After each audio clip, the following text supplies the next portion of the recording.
Hello friends of the homestead. Today I'm out and about for some foraging.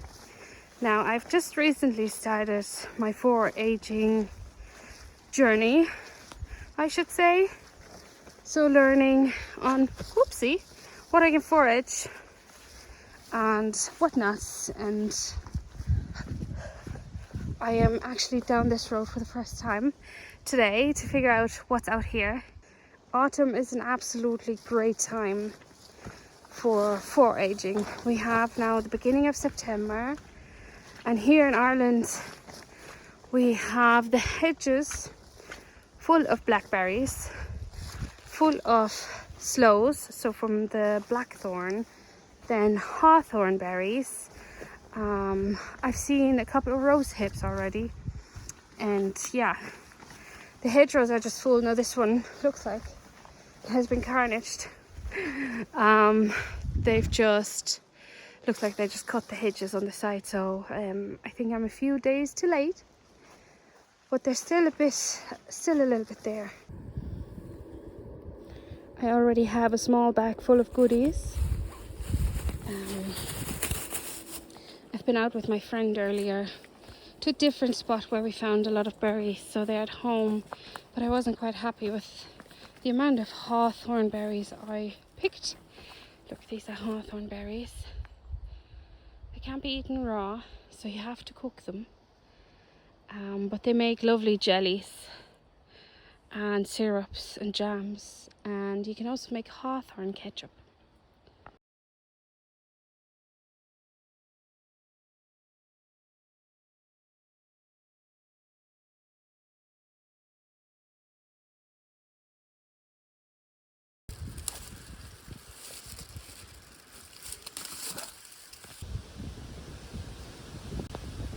I'm on my way back now, going back home, and then I'll be busy in the kitchen trying out different recipes. Now I can only do small batches today because I actually don't have that much, but I also still have a lot of apples at home that need using up, like the cooking apples, and the cooking apples are nice to combine with other fruit. There's lots of pectin in them, so you don't need to add any other pectin or gelatin or whatever you're using, because the apples already have it in it. And yeah, I'll take you with me into the kitchen now, and we can make a few things together, and I can share a little bit of knowledge, that bit that I have, because I haven't been foraging for that long. I'm back in the kitchen and I'm just looking at my beautiful harvest. So we have here a big bowl. Well, they're not that big, but it's a nice good amount of hawthorn berries. We have about a pint of blackberries. I have a little bit of rose hips, so I'll definitely be freezing them, because when you freeze them they soften up and you get more juice out of them. And I can then maybe next week go for another little walk and see if I can find more, because that's a very small amount. I won't be able to do much from it. Then we have some crab apples. Some of them are harvested in my own garden because I just planted my own crab apple this year. Then we have the sloes. They are from the blackthorn. And a big bag full of beautiful, nutritious elderberries. So I'm back in my kitchen today. I actually did not manage to cook any jams or anything on the day I went foraging. I also got a little bit sick now. Yay! The weather really took a turn. It was really wet the last few days, and it's gotten quite cold as well. But that's okay. I have the kids in preschool for this morning. They'll be back home for midday for lunch. So I'm gonna try to at least use up my elderberries, excuse me. So I have a big bag of elderberries. First of all, we're gonna wash them and get them off the stalks. and I am going to make a syrup with it. I bought some organic honey. I wish I would have gotten raw honey, but I couldn't find any. I'm gonna make a syrup with thyme, so elderberry, thyme, and raw honey, or in my case, organic honey. And then I have the sloes and the crab apples that I will be turning into some sort of jelly or jam. But yeah, that's what we're gonna do today. My hawthorns and the rose hips are still in the freezer. Let's not talk too much and let's just get going. So that's gonna take me a while to wash them and remove them from the stalks. So the berries are washed. It took me like almost half an hour to get that done. But I'm slow today with being sick. But I have a big pot full of beautiful, yummy elderberries. So I'll be cooking them now.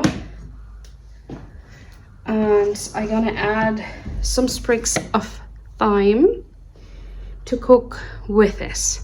I'm also gonna make tea now because I have a big, you can see it over here, a big, what you call it, glass jar sort of thing, full of kombucha, and it's time to refresh the kombucha. So, and today is the day because I will be using the pulp. So I'll be making a syrup of this, right? And I'll be using the pulp that's left over to do my second fermentation for the kombucha, together with some lemon and ginger, I'm thinking. Now I'm sick, so I think that's going to be a great combination to help me with my cold. So I'm just filling a pot now with water. I always do about 2 to 2.5 liters of tea because that lasts me all week. My husband doesn't drink kombucha, so for now I'm mainly making the kombucha just for myself. And we're using bottled water because here in Ireland the water that's from the tap is treated with chlorine and fluoride. So that's why we swap to bottles for now, bottled water, but we're hoping to get a filter soon. But obviously everything costs money these days, so we have to save up for it. Now, they say to not use the kettle, or like not to actually boil the water for your kombucha. Because you don't want to kill off everything that's in there, right? So we only heat it up and turn it off just before the boil. And I'm gonna turn on my berries. And now let's go out and get some thyme. I've created 2 little herb beds right outside the back door. So it's very easy and very quick for me to just go out here, right outside, and I have some lovely herb beds. Now I still have lots of room in those herb beds because I haven't fully decided yet what else I'm gonna grow. But so far I have chives, I have a curry herb. Nepeta is great. It's great for bees, but you can also use it in herbalism. And then obviously my thyme. I have some oregano over there, and just some nasturtium growing. And I have a second bed over there that's currently only holding parsley and some tomatoes. So I have some room for some more herbs. Ideally, I want to grow perennial herbs, so things that come back every single year.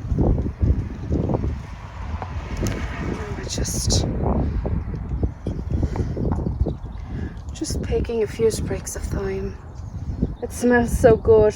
And behind me, right behind me here, is a peppermint, and just sitting right next to it and kind of brushing it.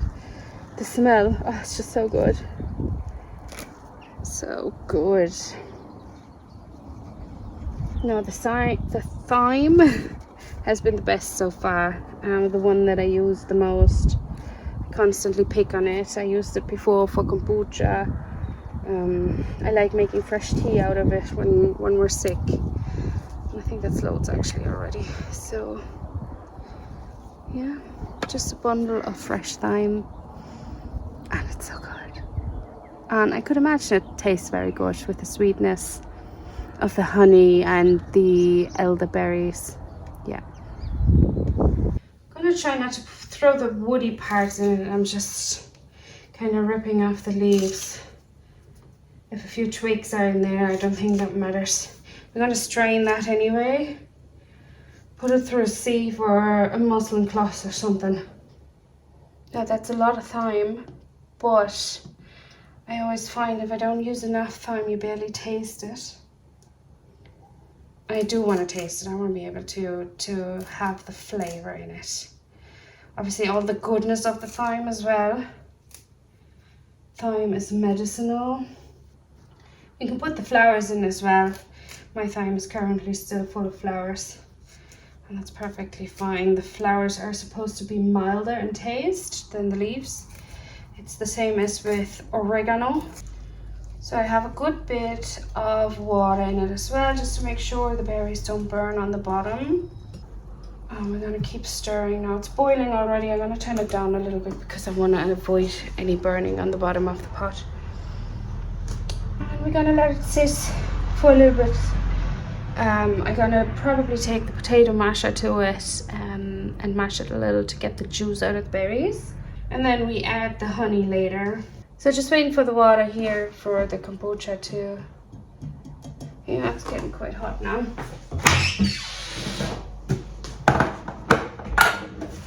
I always use 6 tea bags.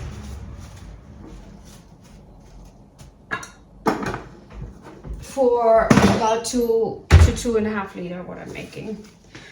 And then, oh yeah, shoot, I should put in the sugar.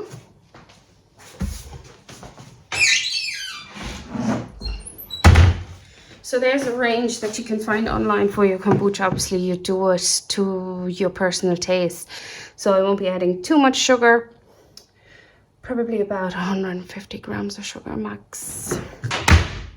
And I've also this time, or the last time, like this batch here, also has 2 dates in it. A little bit of salt and a little bit of lemon rind. Just make sure you don't use the white part. Because the white part is what makes it bitter. So that gives the kombucha, the tea, a little bit more nutrients, and that should actually aid the fermentation.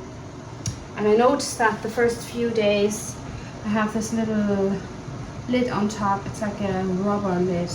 It kept popping up. And I'd opened up and I was like, stop doing that, all the flies are gonna go in. Now the water's actually almost boiling now. Hope that wasn't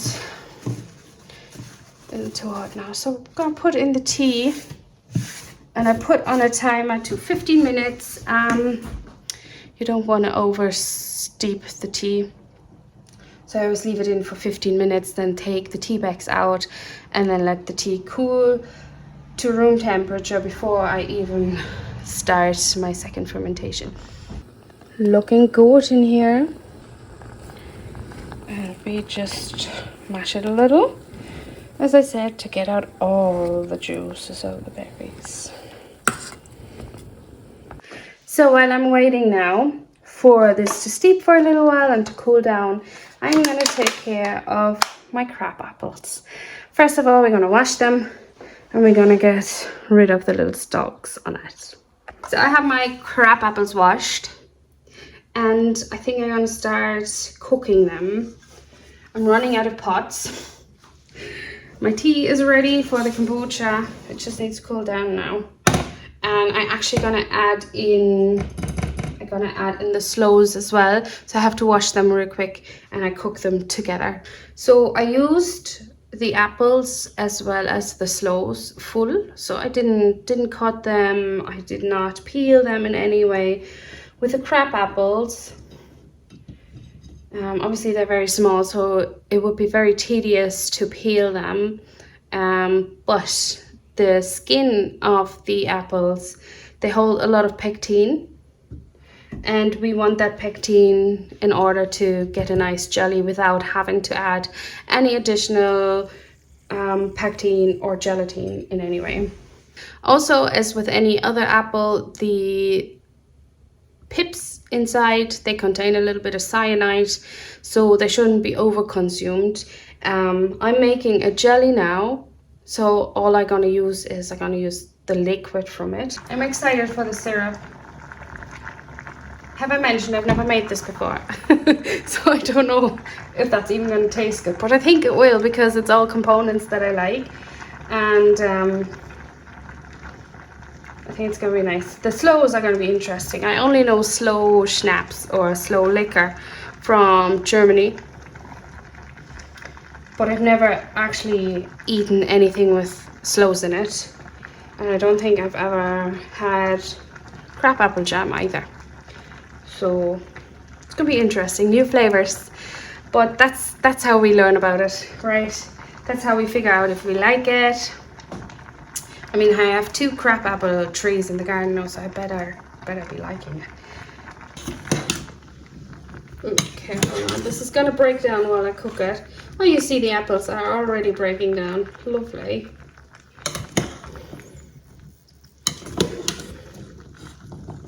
So once it's all soft enough, I will also take the potato masher to it to break it all down, to get all the nice juices out.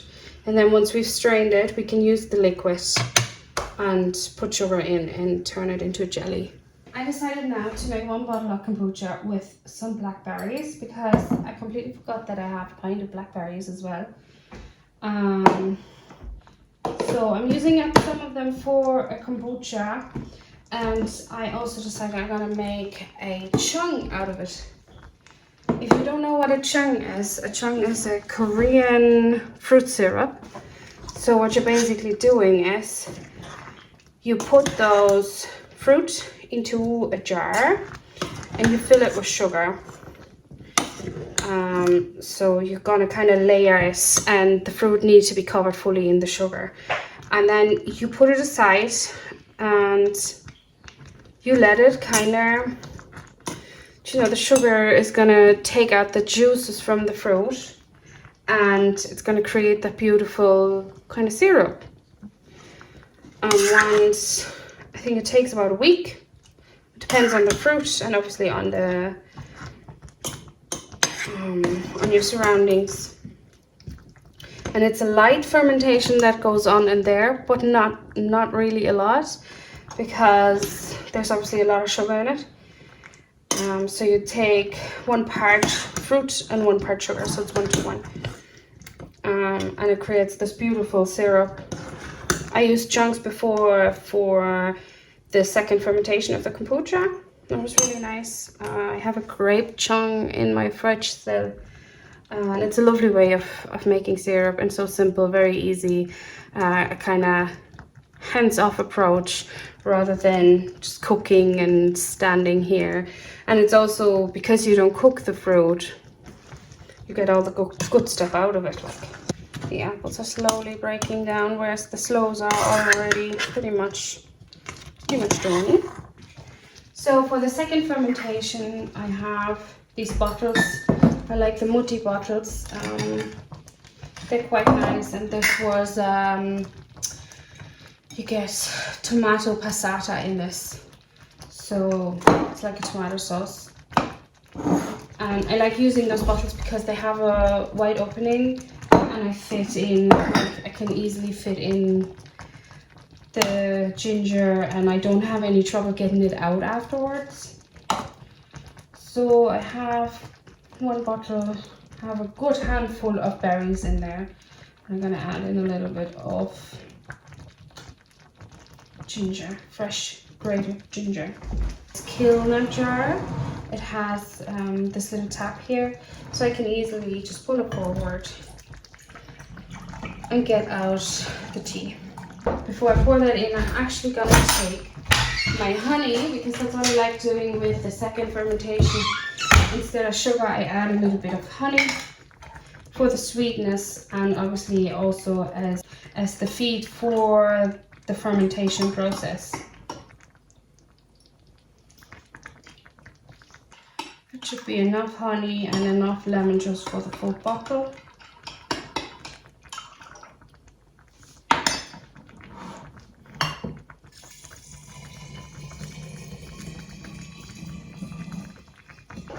Now close the bottle. These bottles are great because it's nice and tightly closed. The other bottles, I need to make sure I really close them tightly. Otherwise, if they're not tightly closed, you lose the bubbles. You use the bubbles now. Look at this. Looks gorgeous. Probably not easy to see with the light coming in from the door, but there's already, you can see the bubbles already coming up, and we let that ferment for another few days. I usually only let it ferment for 2 to 3 days. So I'll be using a muslin cloth to strain this. If you have children and you raised your babies, you probably have loads of these muslin cloths. Don't throw them away. They are really, really handy to have in the kitchen for a lot of things. So I kept mine. You can see I already got something out of it, as for like a top of jars where I was fermenting something. And yeah, I'm gonna use that to strain through this good stuff. I think it might be still a bit hot, but I think it's almost time also to pick up my kids from preschool. So I'm gonna do that first, and then I will do that. Now I picked up my kids, so you will probably start hearing like screams and stuff in the background. But anyway, I will try to squeeze as much juice out of these as I possibly can. These are the elderberries now. I got that all strained. It was a big mess. Let's see how long it takes to get that off, but I don't mind. And then we have, it's a small pot, but it's almost full. It's a lot of liquid. So I'll be boiling that up again, put on the honey. I've put some of the pulp into my little measuring cup, already put in the ginger. I'm gonna pour in a bit of the kombucha just to mix it up, so it'll be easier to fill it into the bottles. So I'm gonna stir this well.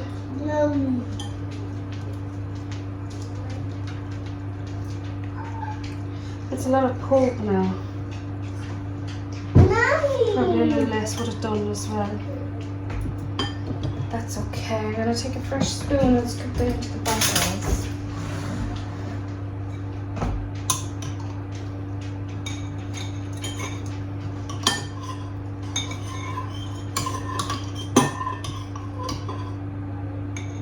That's okay. You mix this? No. Oh, you made a mess? Yeah. Wonderful.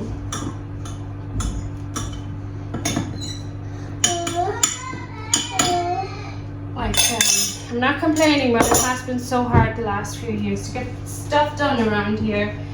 You can see the kids are home. They're home now for half an hour or so. I was thinking now I have to make lunch. And the constant demands. Mommy, come here. Mommy, I need this. Mommy, I need that. So let's see how much I can get done now.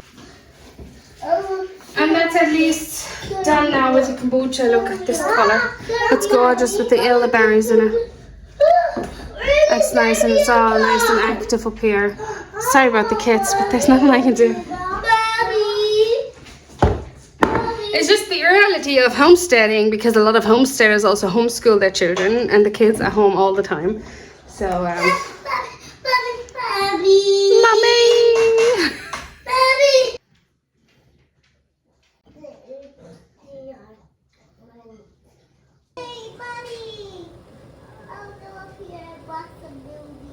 So the kids are fed and they're playing outside happily, for now anyway. I'm still reducing my elderberry syrup.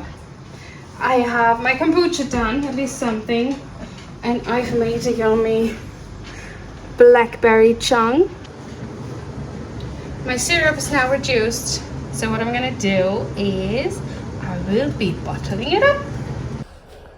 2 bottles of elderberry syrup. Yummy. So I'm just putting this mash of crab apples and sloes through the sieve. I'm not using like a muslin or anything because I want that little bit of pulp that comes through those tiny little gaps here as well. Turns out sloes have like little stones in them, almost like plums. I had no idea. Another thing done on the list, so I've got all that stuff through the sieve, and I actually managed to get about a litre of the kind of pulpish liquid. I don't know what you call it. You see, it's not a clear liquid because I had it, I put it through the sieve. Now I just have to cook it again and add the sugar. I need to see how much sugar I'm gonna add.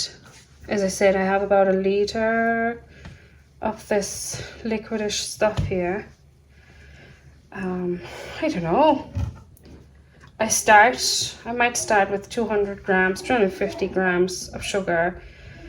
See what the taste is like. And then I go from there.